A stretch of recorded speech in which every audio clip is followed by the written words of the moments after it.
बिस्मिल्लाहिर्रहमानिर्रहीम बिस्मिल्लाहिर्रहमानिर्रहीम अल्लाहुम्मा कुल्ली वलीकल हुज्जत इब्निल हसन सलावातुका अलैहि वला आबाइही फी हाज़िहि स्साअ व फी कुल्ली साअ वलिय्यन व हाफ़िज़न व क़ाइदन व नासिरन व दलीलन व आइनन व हत्ता तुस्किनहु अर्ज़का तौअन व तुमत्तिअ फ़ीहा तवीला।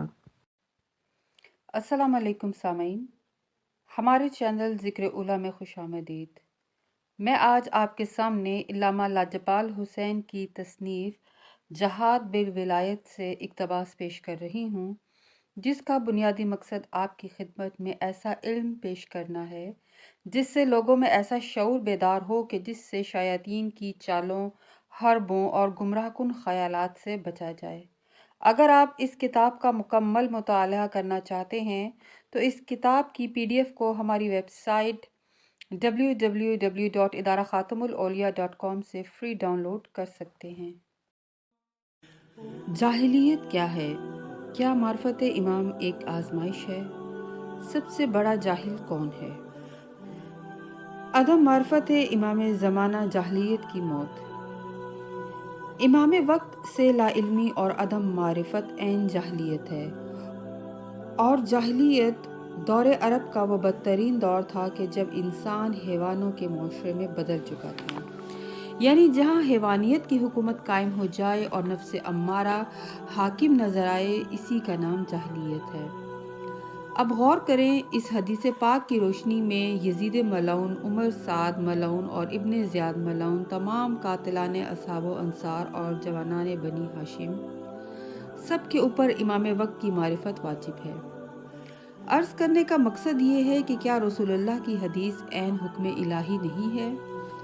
क्या इस हुक्म के मुताबिक उन मलऊनों के ऊपर इमाम हुसैन अलैहिस्सलाम की मारिफत का हासिल करना वाजिब ना था?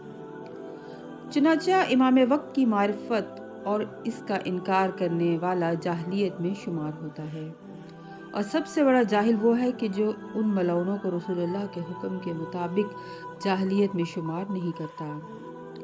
सूरह मोहम्मद की आयत 31 में अल्लाह ताला इरशाद फरमाता है, और हम तुम्हें आजमाएंगे यहाँ तक कि तुम में से जिहाद करने वालों को और सब्र करने वालों को मालूम कर लें और तुम्हारी खबरें जांच लें। लिहाजा बगैर आजमाइश के जिहाद करने वाला जांचा ना जाएगा। इसीलिए इमाम बरहक की मारिफत मोमिनीन के लिए एक आजमाइश भी है। यहाँ मारिफत का अमूमी मायने लेने की बजाय खुसूसी मफहूम को समझना इंतहाई अहम है। अब गौर करें, हज़रत इब्राहीम अलैहिस्सलाम को जब इमामत का ओहदा अता हुआ तो आपने फरमाया, वमिन ज़ुर्रियती, यानी मेरी औलाद में से भी ये ओहदा अता हो। तो अल्लाह ने इरशाद फरमाया कि इब्राहीम, मेरा ये ओहदा जालिमों तक न पहुँचेगा। और हज़रत इब्राहीम के बाद हज़रत इस्माइल की नस्ल में नबी सिर्फ रसूलुल्लाह हुए, और हज़रत इब्राहीम के बाद इस नस्ल में अव्वल इमाम थे। यानी मारिफत इमाम ज़माना रसूलुल्लाह के दौर से शुरू हुआ, क्योंकि रसूल पाक खातमुल अंबिया और इमाम अव्वल बरहक है कि जिसकी अताअत और मारिफत हर एक के ऊपर वाजिब है। आपकी अताअत बगैर मारिफत नहीं की जा सकती।